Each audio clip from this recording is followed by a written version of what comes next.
Voilà, je suis heureux de vous parler ce soir des apparitions de l'ange de Fatima, à Fatima, de l'ange gardien du Portugal. Surtout que nous fêtons aujourd'hui Saint Michel Archange, mais aussi tous les bons anges. C'est la fête de tous les bons anges, et puis de leur chef, Saint Michel Archange. Mais vous avez vu pour beaucoup, vous venez d'assister à la messe, je suppose. Et vous avez vu par exemple l'introïte de la messe, bénissez le Seigneur, vous tous ses anges, donc c'est tous les bons anges, puissants et forts, qui exécutez ses ordres et êtes prêts à entendre la voix de ses commandements. Et puis la collecte, ô Dieu qui réglait avec une sagesse infinie les différents ministères des anges et des hommes, daignez nous accorder pour défenseurs sur la terre ces esprits bienheureux qui sans cesse dans le ciel vous entourent et vous servent. Donc ce n'est pas seulement Saint-Michel qu'on fête, mais c'est tous les bons anges en fin de compte. C'est la grande fête de tous les anges que nous fêtons aujourd'hui, de tous les bons anges. Et puis lundi, le 2 octobre, nous fêterons une catégorie spéciale de bons anges qui sont les anges gardiens. C'est la fête des anges gardiens, lundi. Alors c'est opportun de parler de ces apparitions de l'ange de Fatima, je pense. Surtout que l'ange de Fatima n'a pas dit son nom vraiment, mais il a dit qu'il était l'ange gardien du Portugal, l'ange de la paix.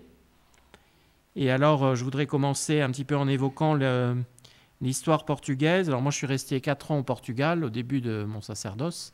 Ça fait plus de 20 ans maintenant, de 1997 à 2001. Et donc, c'est pour ça que je me suis beaucoup intéressé aux apparitions de Fatima, et puis l'histoire portugaise, etc. Alors, je vais vous parler un petit peu de l'histoire du Portugal, parce que c'est important. Et vous allez voir que ce n'est pas un hasard si l'ange gardien du Portugal est apparu à Fatima, parce qu'il y a derrière, il y a toute une histoire liée au culte liturgique de l'ange gardien du Portugal. Alors d'abord, les bons historiens portugais, beaucoup en tout cas, ils considèrent Saint Michel Archange comme l'ange gardien du Portugal et le protecteur du Portugal depuis le début du Portugal. Donc le Portugal, c'est une nation qui est née en 1139, enfin, ça dépend des historiens. Il y en a qui font commencer en 1095, d'autres en 1139. Mais au départ, c'est Henri de Bourgogne. Henri de Bourgogne, qui était l'un des fils du duc de Bourgogne.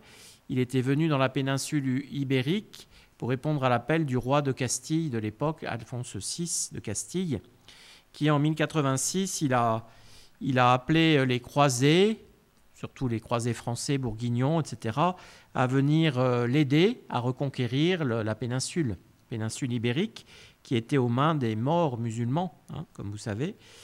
Et donc, Henri, l'un des fils du duc de Bourgogne, avec des troupes bourguignonnes, françaises, ont répondu à cet appel, et ils sont venus donc sur la péninsule ibérique, et puis en 1086-1087, et en 1095, moins de 10 ans après, ils avaient déjà libéré toute la partie entre le Douro et le Minho, ces deux grandes rivières du nord du Portugal. Alors la rivière du Minho, elle fait la frontière aujourd'hui entre la Galice, donc l'Espagne, et le nord du Portugal. Et puis le Douro, c'est la rivière qui passe à Porto. Donc toute cette région au nord de Porto, entre Porto et puis la rivière du Minho, donc la frontière avec l'Espagne, elle avait été libérée en 1095 de la tutelle musulmane par Henri, donc de Bourgogne. Alors pour le remercier, le roi de Castille, Alphonse VI, il lui a conféré le titre de comte de Portugal et lui a donné sa fille en mariage. Voilà. Donc c'était un remerciement de ces succès, disons, dans la reconquête, pour l'aider à reconquérir. Donc lui, il s'agissait de reconquérir toute la partie la plus à l'ouest de la péninsule ibérique, et le roi de Castille, lui, il reconquérait la partie centrale. Voilà. Donc ça s'est fait sur plusieurs siècles, la reconquête, c'est une œuvre très, très, très de longue haleine, je dirais, très lente. puisque vous savez que le dernier royaume, c'est le royaume de Grenade, en Andalousie, qui reste donc avec les musulmans dans le sud de l'Espagne jusqu'en 1492 pratiquement. Donc ça a été très très long, la reconquête totale de la péninsule ibérique. Voilà, donc Henri de Bourgogne devient comte de Portugal à ce moment-là. Et alors c'est son fils Alfonso Henriques qui va poursuivre l'œuvre de son père et qui va consacrer vraiment l'indépendance du Portugal par rapport à la Castille. Et c'est pour ça qu'on peut dire que le Portugal naît en 1139, puisque Alfonso Henriques, il va obtenir une victoire décisive sur les Maures à Ourique. Ourique, c'est dans le sud du Portugal. Et là, eh bien, cette victoire est tellement grande et tellement décisive qu'il va être proclamé roi par ses soldats sur le champ de bataille, juste après la victoire. Et donc, il est considéré par la plupart des historiens aujourd'hui comme le premier roi du Portugal. Et les Portugais disent que Alfonso Henriques est le fondateur de la nationalité, fondateur de la nation et de la nationalité. Voilà leur terme des Portugais. Et aujourd'hui, son corps est enterré à Coimbra, à l'église de la Sainte-Croix, à Coimbra, où il y a toujours des Portugais qui viennent prier, devant le tombeau d'Alfonso Henriques. Et alors, il se trouve que ce premier roi du Portugal, il avait été baptisé dans une chapelle dédiée à Saint-Michel. Et il choisit ensuite l'archange Saint-Michel comme protecteur de ses armées, puis de son nouveau royaume. Et ensuite, la chapelle du Palais Royal, vu ce choix du premier roi du Portugal, elle a constamment été dédiée au chef des bons anges, c'est-à-dire à Saint Michel Archange. Alors tout cela fait dire aux bons historiens portugais, que Saint Michel Archange, c'est certainement l'ange gardien du pays, du Portugal. Mais enfin, on n'a pas de certitude. C'est juste lié à l'histoire. Et donc, à Fatima, l'ange qui est apparu aux enfants, c'est dit l'ange gardien du Portugal, mais il n'a pas dit son nom, il n'a pas dit s'il était Saint-Michel ou pas. Mais là, c'est intéressant déjà de voir que vraiment, il y a une tradition de toute l'histoire portugaise pour penser que Saint-Michel, archange, est le protecteur et l'ange gardien de la patrie, du Portugal. Voilà. Ensuite, ce qu'il faut savoir aussi, c'est que durant tous les siècles qui vont se dérouler, il va y avoir un culte à l'ange gardien du Portugal, et c'est certainement le pays où il y a eu une dévotion et le culte le plus fort envers l'ange gardien du pays. Vous voyez, parce qu'en France, je sais pas, on peut pas dire trop qu'il y a eu un culte très grand. Saint-Michel est certainement l'ange gardien de la France aussi, mais il n'y a pas eu vraiment de culte, alors que là, au Portugal, il va y avoir même un culte liturgique. À la demande du roi Manuel Ier, il règne en Portugal de 1495 à sa mort en 1521, et c'est un grand roi, c'est l'apogée du Portugal, et il va donner son nom au style que vous connaissez sans doute, le gothique portugais, qui s'appelle le style manuélin, le manuélin portugais, avec Batalha et Monastère des Géronimos à Lisbonne, qui sont les chefs-d'œuvre, je dirais, du style manuélin portugais, qui sont superbes, c'est magnifique. Et donc, c'est ce roi qui a donné son nom à ce style. Et donc, il va demander, avec le concours aussi, tous les évêques portugais, au pape Léon X, d'instituer une fête liturgique de l'ange gardien du royaume. Et c'est unique dans l'histoire de l'Église. Il n'y a aucun autre pays où il y a cette demande qui est faite au Saint-Siège, et le pape Léon X va accéder à cette demande, et en 1504 est instituée la fête liturgique de l'ange gardien du Portugal, dont le culte était déjà très ancien, puisque je vous ai raconté, c'est lié à la reconquête et au premier roi du Portugal. Et le pape, il va statuer que cette fête se célébrerait chaque année le 3e dimanche de juillet. Voilà. Et donc, c'était une fête très importante. Le roi Manuel, sans doute, y tenait beaucoup, puisque une fois que le pape accorde plutôt cette fête de l'ange gardien du royaume pour le Portugal, le roi Manuel il va envoyer des décrets à toutes les chambres municipales du royaume pour demander que ces fêtes en l'honneur de l'ange gardien soient célébrées avec la plus grande solennité possible, et il demande qu'à cette fête de l'Ange du Portugal participent en corps constitué les autorités et les institutions des villes, des bourgs et tout le peuple. Alors il voulait vraiment que cette fête soit vraiment très importante, hein. Et dans ses ordonnances aussi, eh bien, le roi Manuel, il dit que cette fête de l'ange gardien du pays, du royaume, est équiparée à la fête du Saint-Sacrement, qui était alors la plus grande fête religieuse du pays, puisque le Portugal s'est quand même signalé par sa foi en la Sainte Eucharistie, hein, en la présence réelle de notre Seigneur Jésus-Christ dans le Saint-Sacrement de l'Eucharistie. Aujourd'hui encore, la fête Dieu, le jeudi de la fête Dieu, au Portugal, est férié et fête d'obligation. Et férié. Hein, quand on est français là-bas, on est tout étonné, mais c'est lié à l'histoire aussi, à l'histoire chrétienne du Portugal. Bon, bref. Comment ? Ah oui, c'est ça. Par contre, le jeudi de l'Ascension n'est pas férié au Portugal. Non, là, ça fait drôle aussi, parce que ils ont 6 jours fériés, 6 fêtes d'obligation, mais on n'en a que 4. 6 fêtes. Comment ? Ah oui, c'est ça, oui. Oui, alors quand on est français, ça fait vraiment drôle, parce que le jeudi de l'Ascension, là-bas, tout le monde travaille, enfin, c'est pas du tout une fête d'obligation. Mais ils ont le jeudi du Saint-Sacrement, ils ont le 8 décembre, qui est la patronne, hein, l'Immaculée Conception, et c'est férié aussi le 8 décembre, l'Immaculée Conception. Voilà. Et ils ont autrement les 3 autres mêmes fêtes que nous. Et puis il m'en manque une. Quelle est-elle ? Non, la Toussaint, ils l'ont. Le 15 août aussi, le 8. Ils en ont 6. L'octave de la Nativité, le 1er janvier. C'est fête d'obligation au Portugal aussi. Voilà. Enfin, il faut aller à la messe comme le dimanche. Mais c'est férié partout, puisque c'est une fête civile. Mais bon. Donc, voilà.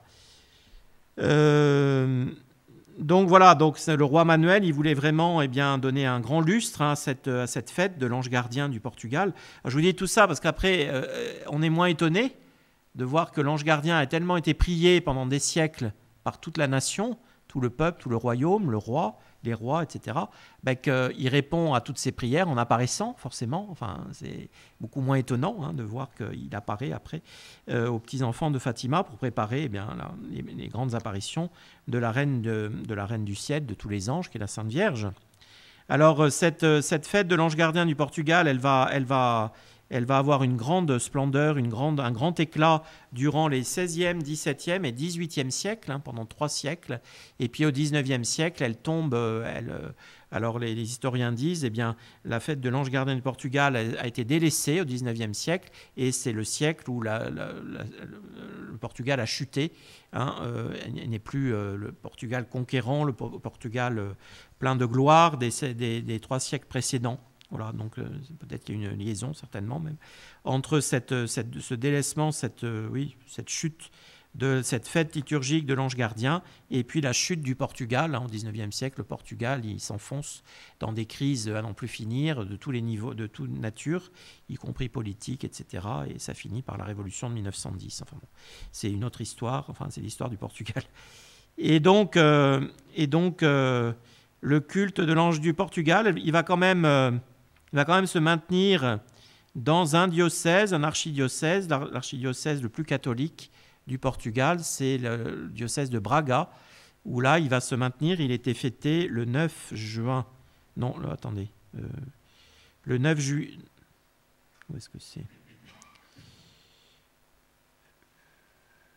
Je crois que c'était le 9 juillet, pardon. Il va être fêté dans le diocèse de Braga. Alors, l'archevêque de Braga, c'est le premier siège épiscopal dans l'histoire du pays, et donc il a le titre d'archevêque prima du Portugal. Et l'archevêque de Lisbonne a le titre de patriarche. Bon, bref. Mais historiquement, c'est le siège de Braga qui est le premier. Hein. Donc c'est un diocèse très important, très catholique encore aujourd'hui. C'est le nord du Portugal. Braga, on l'appelle la petite Rome portugaise. C'est la grande ville religieuse du Portugal. Il y a 100 000 habitants à peu près, 120 000. Et il y a, je crois, 60 ou 70 églises. Enfin, il y a des églises partout. C'est magnifique, cette ville. Elle est très, très, très, très religieuse. Et donc voilà, il va se maintenir que dans ce diocèse. Et ensuite, cette fête disparaît. Et alors, avec les apparitions de l'ange gardien du Portugal, il va y avoir un renouveau de la dévotion à l'ange gardien du Portugal, si bien que les évêques portugais vont demander au pape Pie XII de réinstaurer la fête de l'ange gardien du Portugal, et Pie XII accepte, et en 1952 revient la fête liturgique de l'ange gardien du Portugal, qui va être fixée cette fois au 10 juin. Pourquoi le 10 juin ? C'est parce que c'est le jour du Portugal et de Camões. C'est le grand poète portugais, Camões. Et donc, c'est un peu la fête nationale du pays, si vous voulez. Il est férié, ce jour est férié. Et donc, le Saint-Siège va juger que c'est pas mal de joindre à la fête nationale du pays, la fête de son ange gardien aussi. Et donc, la fête réinstaurée par le pape Pie XII va être fixée au 10 juin. Alors, Camões, c'est le grand poète portugais, il a vécu au XVIe siècle, il est mort en 1580, il est né vers 1524-25, on ne sait pas trop exactement, et c'est vraiment le chantre du Portugal catholique, royal, conquérant, et puis missionnaire aussi, parce que les Portugais, ils ont fait des missions extraordinaires, et ils ont converti des masses de personnes, enfin de populations, dans tout leur empire qui était immense, pour un petit pays comme ça. Voilà. Donc Camões, il chante, c'est l'Élusiade spécialement, il a écrit. Bon, c'est très beau. Quand on comprend le portugais, c'est magnifique. C'est une belle langue, le portugais, et très riche aussi, très, très littéraire. Vraiment. Voilà, alors donc cette fête, alors après le Concile Vatican II, forcément, la révolution liturgique, la révolution politique aussi, tout ça, aujourd'hui, il n'y a plus du tout la fête de l'ange gardien, parce que ça n'a pas été mis dans la réforme liturgique au Portugal. Bon. Donc elle est complètement tombée à nouveau en désuétude, malheureusement. Mais donc on peut noter que, comme preuve, si vous voulez, de la dévotion de tout le pays à son ange gardien, il y a de magnifiques représentations artistiques de l'ange gardien du Portugal. Alors je vous citerai seulement les magnifiques statues. Alors j'en ai une, mais c'est vraiment petit là. Enfin, c'est l'ange gardien du Portugal, du monastère, qui est dans le monastère de la Sainte-Croix à Coimbra et qui tient l'écusson du pays. Vous voyez, c'est l'ange qui vraiment protège le pays en tenant l'écusson du pays, et c'est très beau. Alors j'ai que j'ai pas eu le temps de chercher plus. Oui, si vous voulez. Et puis de l'autre côté, vous avez une peinture de l'ange gardien aussi, qui est avec l'écusson portugais. C'est la peinture de la Miséricorde d'Evora, à la maison de la Miséricorde. Dans toutes les grandes villes, enfin dans toutes les villes ou les bourgs, au Portugal, il y a une miséricorde, c'est-à-dire c'est une maison de bienfaisance. Ça a été fondé par l'Église, toutes ces miséricordes, qui aujourd'hui assurent les soins de santé et tout ça, dans beaucoup de provinces portugaises. Voilà, et le supérieur, quand j'étais au Portugal, c'était encore un prêtre qui était à la tête de toutes les miséricordes du pays. Donc c'était une œuvre catholique, mais qui assurait une partie du système de santé. Enfin voilà, donc l'Église a fait un travail de soins, de soulagement des souffrances, etc., des malades, des handicapés, tout ça, extraordinaire au Portugal, comme partout d'ailleurs. Mais il reste encore aujourd'hui ces miséricordes, on les appelle toujours comme ça, et c'est beau le nom, c'est très beau. Donc dans la maison de la Miséricorde d'Evora, qui est une ville importante du sud du pays, il y a un beau tableau aussi de l'ange gardien du Portugal. Et puis vous avez aussi une autre statue, la statue du couvent du Christ à Tomar, qui est sur la clé de voûte, je crois, de Tomar. Et donc il y a beaucoup de représentations artistiques de l'ange gardien du Portugal, ce qui est un signe, une preuve du culte qui a été très, très fervent envers l'ange gardien du Portugal pendant des siècles. Voilà. Alors pour finir sur ce chapitre un peu historique, je vous donne la collecte de la messe de la fête de l'ange gardien du Portugal. Voilà ce qu'elle faisait demander à tous les Portugais. Dieu éternel et tout-puissant qui avait assigné à chaque nation un ange gardien, accordé par l'intercession et la protection de l'ange du Portugal, que nous soyons délivrés de tous nos adversaires, par Jésus-Christ notre Seigneur. Et c'est vrai que l'ange gardien de Portugal, il a bien exaucé cette prière, parce que le Portugal, il est resté quand même indépendant, malgré la menace, enfin presque toujours, malgré la menace espagnole qui a toujours été là. Et l'Espagne a annexé le Portugal quelques dizaines d'années, en 1580 jusqu'en 1640. Mais autrement, et puis il est resté en paix, à la Seconde Guerre mondiale, etc. Il est resté vraiment fort aussi, voilà, grâce à Salazar, on peut le dire. Et donc, qui est une très grande figure, un personnage très, très important. Et donc, l'ange gardien n'y est pas pour rien, dans toute cette grandeur du Portugal, qui est quand même un petit pays. Le Portugal, c'est 10 millions d'habitants aujourd'hui, 10 millions et demi. C'est pas grand, c'est pas grand, c'est quoi, 110 000 ou 120 000 kilomètres carrés, je crois. Et ils ont quand même une histoire glorieuse. Et je pense que l'ange gardien du Portugal, il n'est pas pour rien dans tout cela. Alors tout ça pour vous dire que c'est pas du tout étonnant, vous voyez, avec cet arrière-fond, disons, historique, que je viens de vous rappeler. Eh bien, c'est pas étonnant que l'ange gardien du Portugal ait été envoyé comme précurseur de Notre-Dame aux 3 petits-enfants de Fatima. Alors, nous allons voir maintenant ces 3 apparitions. Enfin, il y a eu plus de 3 apparitions. Il y a eu d'abord des apparitions d'un ange précurseur en 1915, alors à Lucie seulement, qui était avec des petites filles du petit hameau d'Aljustrel, où habitaient les 2 familles des Pastoureaux. Et là, eh bien, ils ont vu une sorte d'homme, enfin de nuée blanche qui descendait du ciel et qui prenait la forme d'un homme, voilà, arrivé au niveau de la terre. Alors, elles ont été effrayées, il n'y avait que des petites filles. Il n'y avait pas Jacinthe ni François à ce moment-là. C'était en 1915. Et alors, elles ont été effrayées. Elles ne savaient pas ce que ça signifiait, cela. Je vous lis là. Nous montâmes avec nos troupeaux presque jusqu'à la cime de la colline. C'est Lucie qui parle, sœur Lucie. À nos pieds se trouvait un grand terrain planté d'arbres, etc. Vers l'heure de midi, nous prîmes notre repas, après quoi j'invitai mes compagnes à réciter le chapelet avec moi, ce qu'elles firent avec plaisir. À peine avions-nous commencé que nous vîmes devant nos yeux, comme suspendue en l'air, au-dessus des arbres, une figure semblable à une statue de neige, que les rayons du soleil rendaient un peu transparente. C'était comme un nuage plus blanc que la neige, quelque chose de transparent ayant forme humaine. « Qu'est-ce que c'est » demandèrent mes compagnes un peu effrayées. « Je ne sais pas. » Nous continuâmes notre prière, gardant les yeux fixés sur cette figure qui disparut dès que nous eûmes terminé. Voilà. Donc une première manifestation surnaturelle en 1915 à Lucie de ce qui semble être un ange, mais voilà, c'est pas très net. Et puis à d'autres petites filles du hameau d'Aljustrel. Il y avait 3 autres petites filles, Teresa Mathias, sa sœur, Maria Rosa et Maria Justino, plus Lucie. Il y avait 4 petites filles en tout, Lucie et 3 de ses compagnes. Et donc ça s'est reproduit 3 fois, cette manifestation, sans aucune parole, tout à fait silencieuse. Voilà.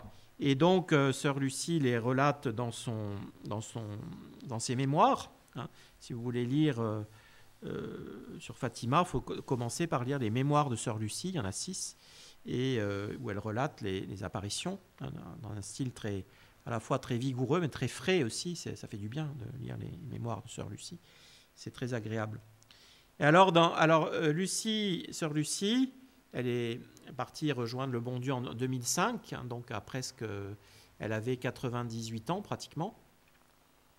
Et donc, avant de mourir, elle a fait paraître ce livre qui est intitulé « Les appels du message de Fatima ». Voilà. C'est le dernier livre paru de sœur Lucie de son vivant. Donc voilà. Et dans ce livre, eh bien, le but de ce livre, c'est destiné à répondre aux questions des pèlerins de Fatima, parce qu'elle recevait sans arrêt des questions, sans arrêt. Et donc, on lui a demandé d'écrire un livre pour répondre à toutes les questions. Et donc, dans ce livre, eh bien, elle parle de ses premières manifestations de l'ange en 1915. Et elle dit que, bon, elle n'est pas sûre, donc elle redit, nous avons vu comme un petit nuage blanc de forme humaine qui descendait du firmament et passait lentement devant nous sur la cime des arbres qui s'étendaient jusqu'à la vallée à nos pieds, comme s'il voulait attirer notre attention et fasciner notre regard. Et après, donc, c'est intéressant parce que donc c'est écrit plus tard, hein, et donc voilà ce qu'écrit Sœur Lucie. Beaucoup de questions m'ont été posées sur cette apparition qui s'est répétée plusieurs fois et en d'autres endroits. Encore aujourd'hui, je réponds comme je l'ai fait alors, je ne sais pas ce que c'était ni quel en était le sens. Mais une conviction intime m'est restée dans l'âme et je ne veux pas la taire. Elle me fait croire que c'était l'ange gardien. Donc son ange gardien à elle, pas l'ange gardien du Portugal, je pense son ange gardien. Peut-être de cette façon, sans parler, a-t-il voulu faire sentir sa présence et préparer ainsi les âmes à la réalisation des desseins de Dieu. Vous voyez, c'est intéressant. Donc elle précise là que pour elle, c'était une manifestation de son ange gardien, hein, qui venait un petit peu la sensibiliser peut-être un peu plus aux réalités surnaturelles. Voilà. Bon. Voilà. Donc il y a ces premières manifestations à Lucie seule. Et puis après, en 1916, eh bien, l'ange gardien du Portugal va apparaître 3 fois aux 3 enfants, du coup, aux 3 pastouraux. Lucie, qui était née en 1907, donc elle avait 9 ans en 1916. Après, il y avait François, qui est né en 1908, donc il avait 8 ans. Et puis la petite Benjamine, c'était Jacinthe, qui était née en 1910, donc elle n'avait que 6 ans et demi, oui, lors des apparitions de l'ange, elle est de janvier 1910, hein, le 20 janvier.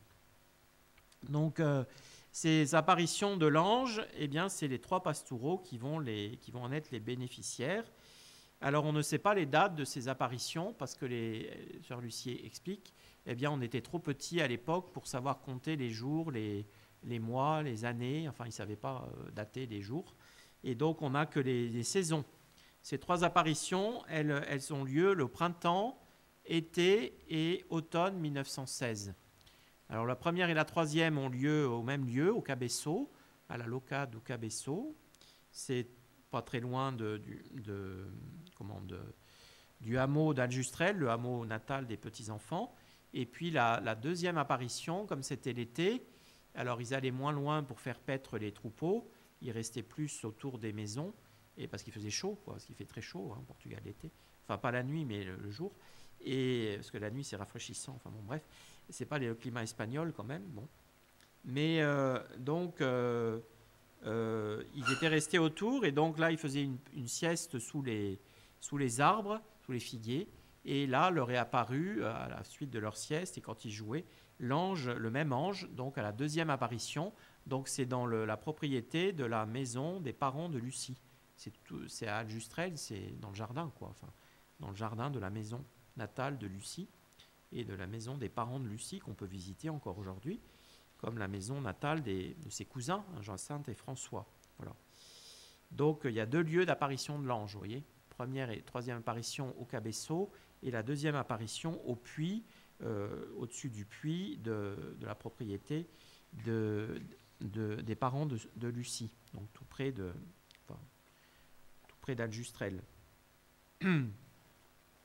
Alors l'ange, eh bien, il va apparaître, alors là, sous une forme d'une belle figure d'un jeune homme tout transparent et tout blanc, enfin tout transparent, et plein de lumière, hein. Et donc là, il n'y a pas de doute que c'est l'ange qui apparaît. Alors je vous lis la relation de la première apparition. Donc c'est au printemps 1916. Hein. Il va apparaître comme ça, un peu par surprise. Alors Sœur Lucie écrit, donc c'est dans ses mémoires, « Cela faisait un certain temps que nous étions en train de jouer lorsqu'un vent assez fort secoua les arbres et nous fit lever les yeux pour voir ce qui se passait car la journée était belle. Nous vîmes alors au-dessus des oliviers se dirigeant vers nous la même figure dont j'ai parlé. Jacinthe et François ne l'avaient jamais vue et je ne leur en avais jamais parlé. Au fur et à mesure qu'elle s'approchait, nous distinguions mieux ses traits. Elle avait l'apparence d'un jeune homme de 14 ou 15 ans, plus blanc que la neige, que le soleil rendait transparent comme s'il était en cristal, et d'une grande beauté. Nous étions surpris et à demi absorbés, nous ne disions mot. En arrivant près de nous, l'ange nous dit « Ne craignez pas, je suis l'ange de la paix, priez avec moi. » Voilà. Donc c'est intéressant parce qu'il se dit l'ange de la paix. Vous voyez. Alors là, on peut aussi penser que c'est Saint Michel, parce que Saint Michel, il est prié, on le prie pour obtenir la paix aussi, normalement. Il vient donner la paix. Mais enfin, ça peut être un autre ange aussi. Bon, bref. Et s'agenouillant à terre, il courba le front jusqu'au sol. Poussés par un mouvement surnaturel, nous l'imitâmes et nous répétâmes les paroles que nous lui entendions prononcer. Mon Dieu, je crois, j'adore, j'espère et je vous aime. Je vous demande pardon pour ceux qui ne croient pas, qui n'adorent pas, qui n'espèrent pas et qui ne vous aiment pas. Donc l'ange va commencer par enseigner aux enfants une prière, qu'on appelle la première prière de l'ange, qui est une prière très riche, parce que si vous approfondissiez bien les mots, dans ces 2 lignes, là, dans mon livre, ça fait 2 lignes exactement, vous avez à la fois un acte de foi, un acte d'amour, un acte d'espérance, un acte de charité, d'amour, et puis un acte de réparation. Mon Dieu, je crois, acte de foi, j'adore, acte d'adoration, j'espère, acte d'espérance, et je vous aime, un acte de charité, il y a même un acte d'adoration aussi, j'avais oublié. Et puis je vous demande pardon, donc acte de réparation, pour ceux qui ne croient pas, qui n'adorent pas, qui n'espèrent pas et qui ne vous aiment pas. Donc c'est une prière qui est très riche, en fin de compte, qui est très profonde, parce qu'elle synthétise nos actes de foi, d'espérance, de charité, un acte d'adoration et un acte de réparation. Donc c'est bien, en quelques mots finalement. Donc c'est une prière très très riche. Et donc l'ange va répéter 3 fois cette prière, comme le dit Lucie. Après avoir répété cette prière 3 fois, il se releva et nous dit « Priez ainsi, les cœurs de Jésus et de Marie sont attentifs à la voix de vos supplications. » Donc l'ange, il commence, dans sa première apparition, à éduquer les enfants spirituellement, je dirais, à leur enseigner ce qu'il faut faire pour aller au ciel, et il commence par la prière. Vous voyez, c'est très, très pédagogique, l'ange. Il ne va pas tout de suite commencer en leur demandant des choses. Il commence par la prière. Et il leur dit qu'il faut prier, et qu'il faut prier ainsi, et il leur enseigne cette prière. Voilà. Alors, sœur Lucie nous dit « Ces paroles se gravèrent de telle manière dans notre esprit que jamais nous ne les avons oubliées. » Sœur Lucie, elle se signalait depuis sa toute petite enfance par une mémoire prodigieuse, qui faisait l'admiration de tous les siens, de tous ceux qui l'entouraient. Elle avait une très très grande mémoire et très fidèle. Et donc, et puis forcément avec ses petits cousins aussi, qui étaient cousins germains, François et Jacinthe, frères et sœurs, étaient cousins germains de Lucie. Et depuis lors, nous restions longtemps prosternés, répétant ces prières, parfois jusqu'à tomber de fatigue. Donc ils ont répété cette prière pendant des heures, et parfois jusqu'à la nuit. D'ailleurs, dans les mémoires de sœur Lucie, je ne sais plus où, à un moment, il répète cette prière, puis le jour, la nuit s'approche, et c'est François qui dit à sa sœur et à sa cousine, mais arrêtons maintenant de prier parce qu'il faut vite rentrer pour aller mettre nos brebis à l'abri parce qu'il va bientôt faire nuit. Et ils ne s'étaient pas aperçus que la nuit arrivait, tellement ils étaient absorbés dans la prière. Donc ils vont accomplir la demande de l'ange parfaitement, je dirais, et même héroïquement. Ils vont vraiment prier, je ne sais pas, des milliers de fois, ils vont réciter cette prière de l'ange, cette première prière de l'ange de Fatima.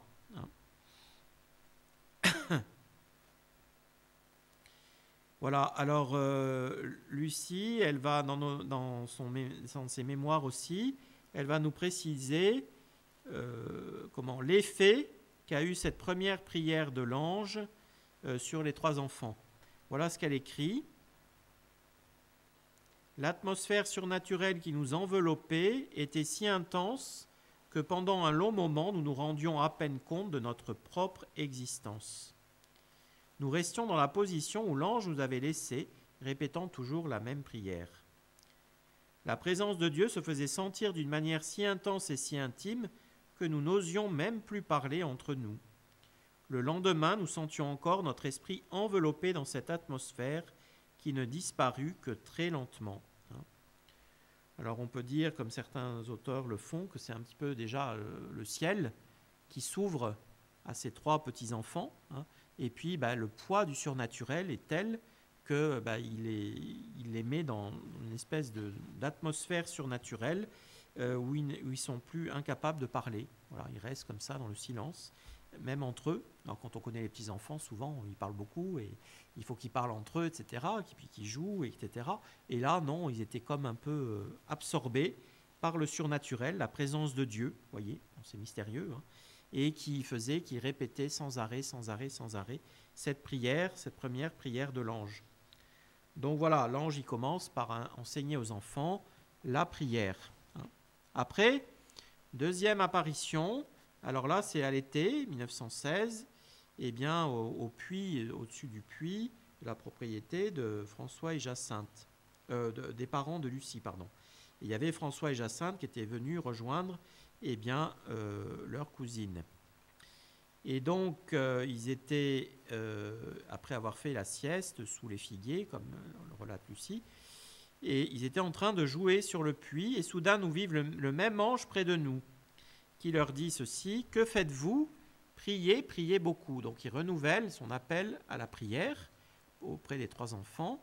« Les 5 heures de Jésus et de Marie ont sur vous des desseins de miséricorde. » Vous voyez, tous les événements surnaturels de Fatima, c'est la miséricorde du bon Dieu pour notre temps. Donc ça, c'est important à relever aussi. Offrez sans cesse au Très-Haut des prières et des sacrifices. Donc l'ange est très, très pédagogue, je dirais, parce que vous voyez, après avoir appris la première prière aux enfants, qui est une magnifique prière, les enfants l'ont répétée, ont beaucoup prié, il ajoute maintenant qu'il faut faire des sacrifices. Vous voyez, c'est comme ça, les enfants aussi, on leur apprend d'abord les premières prières, avant de leur apprendre à faire des sacrifices, tout à fait conformes à la pédagogie chrétienne.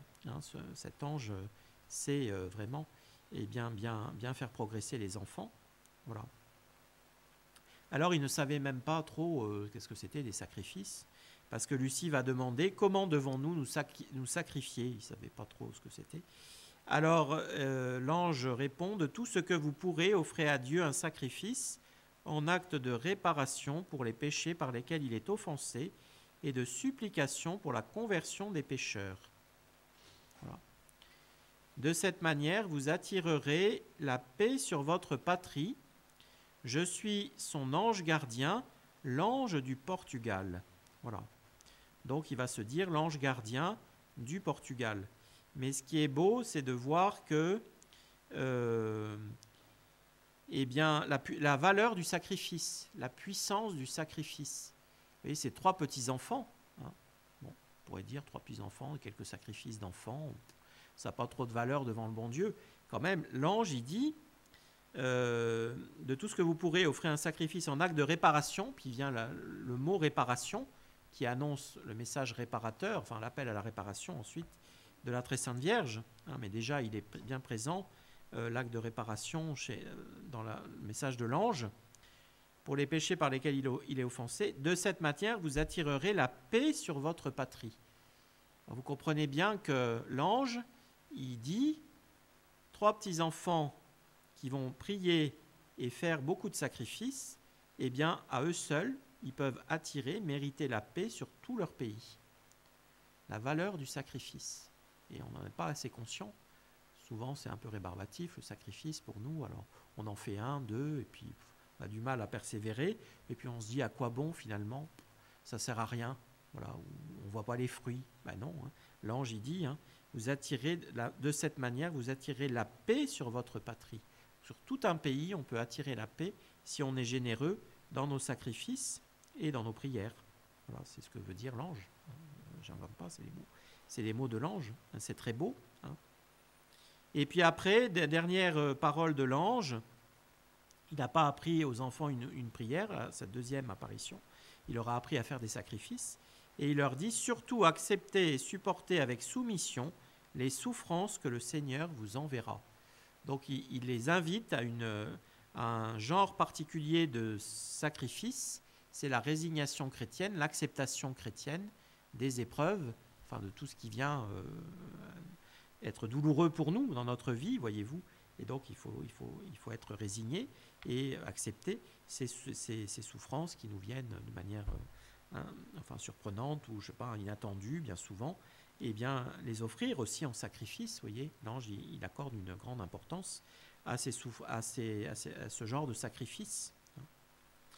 Voilà, donc Sœur Lucie, eh bien, elle écrit dans ses mémoires, « Ces paroles de l'ange se gravèrent dans notre esprit, comme une lumière qui nous faisait comprendre qui est Dieu, combien il nous aime et veut être aimé de nous, la valeur du sacrifice et combien celui-ci lui est agréable, comment, par égard pour lui, Dieu convertit les pécheurs. » Et après, les enfants, ils vont convertir beaucoup de monde. Même Jacinthe, elle obtiendra des conversions et bien de certaines personnes. Il y avait une femme dans le hameau qui se moquait des enfants, qui était méchante avec eux. Et puis, un jour, elle a vu, elle s'était cachée dans sa maison, et par un entrebâillement de sa fenêtre, elle voit Jacinthe, et Jacinthe qui offre un sacrifice, et qui fait son acte d'offrande. Et bon, Jacinthe ne la voyait pas, hein, la dame. Mais elle voyait. Et ça l'a tellement touchée, la dame, qu'elle s'est convertie. Enfin, elle a arrêté de maltraiter les enfants. Et puis, depuis ce jour-là, elle a commencé à prier. Et puis, ça l'a tellement touchée de voir cette petite fille qui avait une telle générosité dans son sacrifice, si vous voulez. C'est magnifique, hein, c'est dans les mémoires de Sœur Lucie, tout ça. Donc voilà, les enfants, ils ont été des âmes de prière et des âmes de sacrifice. Une générosité extraordinaire, héroïque, hein, pour des enfants dans les sacrifices, puisque vous savez qu'ils trouveront une corde un jour sur le bord d'un chemin, et puis ils ont l'idée de la couper en trois pour qu'ensuite ils la mettent à leur taille, chacun un bout de la corde, et la serrent beaucoup, parce que comme ça fait souffrir, et ils feront un grand sacrifice. Donc à tel point ils seront héroïques que Notre-Dame, donc ça c'est entre les apparitions du mois d'août et du 13 septembre, du 19 août et du 13 septembre, ce sacrifice de la corde. Et Notre-Dame en septembre, elle interviendra, elle dira Dieu est content de vos sacrifices, mais il ne veut pas que vous dormiez avec la corde, portez-la seulement pendant le jour. Donc c'est dire si ces enfants ont été héroïques, hein, parce que ça allait presque au-delà de ce que attendait Dieu d'eux, hein, finalement, parce que la Sainte Vierge dit ça, hein, en toutes lettres, c'est le 13 septembre. Voilà, Dieu est content de vos sacrifices, mais il ne veut pas que vous dormiez avec la corde, portez-la seulement pendant le jour. Sacrifice héroïque, hein, de 3 petits-enfants, et c'est comme ça, bien, que certainement ils ont mérité la paix pour le Portugal. Bon, le Portugal était entré en guerre en 1914, enfin, non, un peu plus tard, en 1916, je crois. Et après, bon, il va y avoir l'armistice, mais à la Seconde Guerre mondiale, le Portugal restera en paix. Et l'ange l'avait dit, de cette manière, vous attirerez la paix sur votre patrie. Parce que les enfants de Fatima vont être imités par un nombre immense de Portugais après. Ils feront des sacrifices, des prières, etc.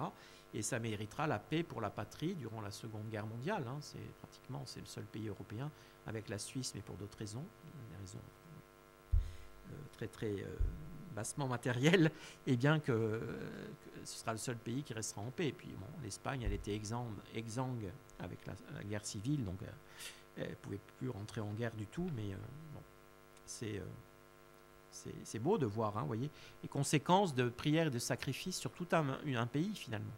Et pour maintenir la paix dans tout un pays, aujourd'hui nous sommes vraiment dans un monde confus et plein de violence, et il n'y a pas la paix, hein, franchement. Et puis imitons les enfants de Fatima, vous voyez, qui ont vraiment écouté l'ange. Et puis à l'automne 1916, c'est la dernière apparition de l'ange. C'est l'ange qui vient donner qui se présente avec un ciboire dans une main et une hostie dans l'autre main. Et cette hostie est au-dessus du calice, il porte un calice, une hostie au-dessus, et de l'hostie tombent des gouttes de précieux sang dans le calice. Voilà. C'est l'ange de l'Eucharistie, mais c'est toujours le même ange, l'ange gardien du Portugal. Et vous comprenez je vous ai dit avant de l'histoire du Portugal, le roi Manuel, je ne sais pas si vous vous souvenez, eh bien, il avait dit qu'il fallait équiparer la fête de l'ange gardien du Portugal à la fête du Saint-Sacrement. Et là, on a on a l'ange gardien du Portugal qui apparaît avec le Saint-Sacrement. C'est comme un petit peu une caution, une approbation du ciel, un petit peu, que ces fêtes-là, qui étaient les plus grandes du Portugal, de l'année liturgique, eh bien, elles ont été approuvées par le ciel, si vous voulez, et puis le ciel en était très content, quoi. Pendant des siècles, hein, il y a eu ces deux grandes fêtes qui ont été célébrées au Portugal, qui étaient les deux plus grandes fêtes de l'année liturgique. Voilà, donc, eh bien, l'ange, il va à ce moment-là apprendre une nouvelle prière aux enfants, la deuxième prière de l'ange, et qui est une prière de réparation. Hein. Et donc là, on entre avec cette prière. Déjà, l'ange, à la deuxième apparition, a prononcé le mot de réparation, mais là, il va apprendre une prière de réparation aux enfants et de spécialement réparer les sacrilèges et les outrages contre le Saint-Sacrement. Voilà, donc ils sont toujours au cabeço, ils sont à nouveau au cabeço, donc le lieu de l'apparition de la première apparition de l'ange. Et donc, je ne sais combien de fois nous avions répété cette première prière, la première prière de l'ange, lorsque nous vîmes briller au-dessus de nous une lumière inconnue. Nous nous sommes relevés pour voir ce qui se passait, et nous avons revu l'ange qui tenait dans sa main gauche un calice sur lequel était suspendue une hostie, de laquelle tombaient quelques gouttes de sang dans le calice. Laissant le calice et l'hostie suspendus en l'air, donc par un miracle, il se prosterna près de nous jusqu'à terre et répéta 3 fois cette prière. Très sainte Trinité, Père, Fils et Saint-Esprit, je vous adore profondément. Donc, un acte de foi et d'adoration envers la Sainte Trinité, les 3 personnes divines. Et je vous offre le très précieux corps, sang, âme et divinité de Jésus-Christ, acte de foi en la présence réelle de notre Seigneur tout entier, dans le Saint-Sacrement et d'offrande, présent dans tous les tabernacles de la terre, en réparation, acte de réparation, des outrages, sacrilèges et indifférences par lesquels il est lui-même offensé. Par les mérites infinis de son très saint cœur et ceux du cœur immaculé de Marie, je vous demande la conversion des pauvres pécheurs. Donc une deuxième prière de l'ange qui est plus longue que la première, mais qui est aussi très riche, parce que vous avez à la fois un acte de foi et d'adoration à la Sainte Trinité, un acte de foi dans la présence réelle de notre Seigneur dans la Sainte Eucharistie, et puis un acte de réparation, spécialement contre tous les outrages, contre le Saint-Sacrement. Et donc cette prière, elle peut très bien être dite, par exemple, après notre communion, à chaque messe, vous voyez. C'est une prière qu'on peut dire en offrant notre communion en réparation de tous ces sacrilèges actuels, ces outrages contre le Saint-Sacrement, avec cette façon de communier dans la main, là, ça multiplie les outrages, forcément, c'est terrible. Voilà, et puis c'est une manière de convertir les pauvres pécheurs, voilà. Puis se relevant, l'ange prit de nouveau dans ses mains le calice et l'hostie, il me donna la sainte hostie et partagea le sang du calice entre François et Jacinthe, en disant en même temps: mangez et buvez le corps et le sang de Jésus-Christ, horriblement outragés par les hommes ingrats, réparez leurs crimes et consolez votre Dieu. Voilà, donc il invite les enfants à faire une communion pleine d'esprit de réparation, réparer les crimes des hommes, et pour consoler ainsi le bon Dieu de tant d'outrages, de tant de blasphèmes et de tant de sacrilèges. Il se prosterna de nouveau jusqu'à terre et répéta avec nous encore 3 fois la même prière. Vous voyez, il répétait 3 fois la même prière. Il avait déjà répété 3 fois avant la communion, puis il disparut. Alors Lucie commande: poussés par la force du surnaturel qui nous enveloppait, nous avions imité l'ange en tout, c'est-à-dire que nous étions prosternés comme lui et avions répété les prières qu'il disait. Nous sommes restés dans la même attitude, répétant toujours les mêmes paroles. Ah oui, c'est là que ce fut François qui se rendit compte que la nuit approchait. Ce fut lui qui nous en avertit et pensa à reconduire notre troupeau à la maison. Voilà. Donc, c'est le couronnement des 2 autres apparitions, c'est cette 3e apparition avec la Sainte Eucharistie et les enfants qui ont communié. Alors, Lucie, elle avait déjà fait sa première communion à la paroisse. Donc pour elle, ce n'était pas sa première communion. Mais François et Jacinthe n'avaient pas encore fait leur première communion. Donc pour eux, de recevoir le sang du calice, c'est leur première communion finalement, des mains de l'ange. Alors les enfants, l'ange a donné la communion aux enfants sous les deux espèces, mais aucun n'a communié sous les deux espèces. Lucie, elle a reçu l'hostie, et François et Jacinthe, ils ont communié avec le précieux sang. Je dis ça parce qu'aujourd'hui, il faut tout revoir, vous voyez, il faut mettre Fatima conforme à l'esprit conciliaire, enfin à l'Église moderne. Et alors aujourd'hui, le sanctuaire de Fatima, il prétend que les enfants, ils ont communié sous les deux espèces. Alors, l'ange a donné la communion sous les deux espèces, mais aucun des enfants n'a communié sous les deux espèces. Alors eux, ils font l'amalgame, ils disent, les enfants, ils ont communié sous les deux espèces, donc c'est précurseur du dialogue avec les orthodoxes qui communient sous les deux espèces. Et voilà où on en est. C'est dramatique, vous voyez. Et puis le sanctuaire de Fatima, ils disent aussi, l'ange, il s'est prosterné la face juste contre terre, les enfants l'ont imité, c'est un précurseur du dialogue avec les musulmans qui font la même chose, ils se prosternent jusqu'à terre, mais je vous assure, ils disent ça officiellement, hein. Moi je l'ai lu, alors je l'ai lu dans des textes officiels du sanctuaire, je ne peux pas dire autrement, mais c'est effrayant parce qu'ils tordent la vérité, ils tordent la réalité. L'ange a bien donné la communion sous les deux espèces, mais aucun des enfants n'a communié sous les deux espèces, vous voyez. Et donc, ils jouent avec ça pour... et puis, comme ça, ils rendent Fatima conforme à l'esprit conciliaire. Mais c'est effrayant, enfin, tordant la réalité. Enfin, je vous dis ça parce que moi, quand je l'ai constaté, j'ai dit, mais c'est pas possible qu'ils tordent comme ça la réalité. Enfin, c'est quand même gravissime, quoi. Voilà, bon, enfin, voilà, après... Mais non. Et puis c'est pas la réalité telle qu'elle nous est transmise par Lucie, quoi. Alors voilà, bon, bref. Et oui, ça c'est un peu mystérieux. Est-ce que c'était parce que Lucie, moi je pense, enfin moi c'est très personnel, hein, que Lucie a reçu l'hostie, c'est-à-dire le pain, le corps de notre Seigneur, mais sous l'espèce du pain, parce qu'elle était destinée à être la messagère du cœur immaculé de Marie pendant plus de 80 ans après. Il fallait qu'elle soit... Ça signifie une force, voyez-vous, de recevoir la communion sous l'espèce du pain, disons. Ça signifie plus la force. Et puis les deux petits enfants, François et Jacinthe, ils ont communié sous la forme, sous les espèces plutôt du vin, c'est-à-dire ils ont reçu des gouttes du très précieux sang, peut-être pour signifier qu'ils étaient appelés eux-mêmes à quitter ce monde peu de temps après, et donc à être plus des âmes, je ne sais pas, contemplatives, enfin je ne sais pas. Après c'est un peu mystérieux, hein, on ne peut pas savoir, mais en tout cas c'est sûr, hein, tel que Lucie le...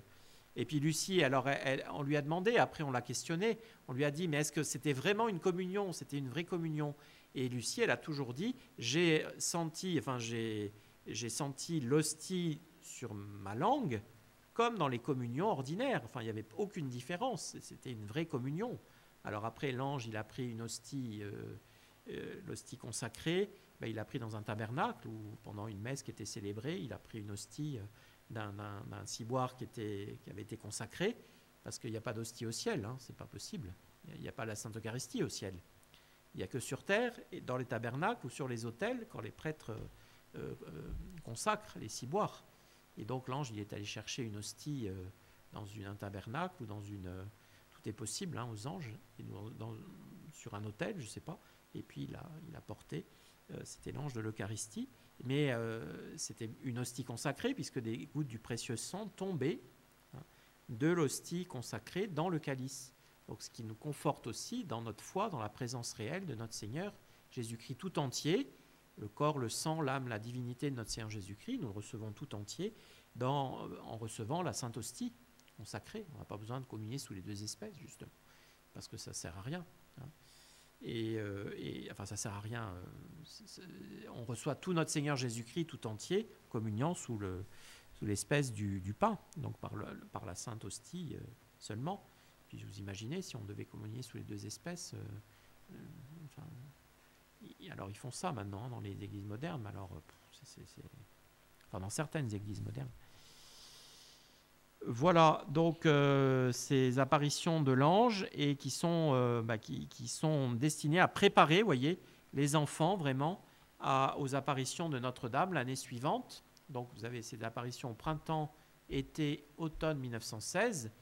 Et donc les enfants, après, fortifiés par la communion, ils vont continuer pendant les mois qui précèdent le 13 mai 1917 à faire beaucoup de prières, à faire beaucoup de sacrifices. Je vous ai cité le sacrifice de la corde, mais souvent ils se priveront de manger, par exemple. Ils donneront leur repas du midi que leur maman leur avait préparé à des pauvres, à des enfants pauvres qu'ils rencontreront sur le chemin, puis ils ne mangeront pas du tout de la journée, si bien que Jacinthe, qui était quand même plus fragile au niveau de la santé, elle aura de grandes migraines, bien souvent, mais elle offrira tout en sacrifice, pour convertir les pécheurs.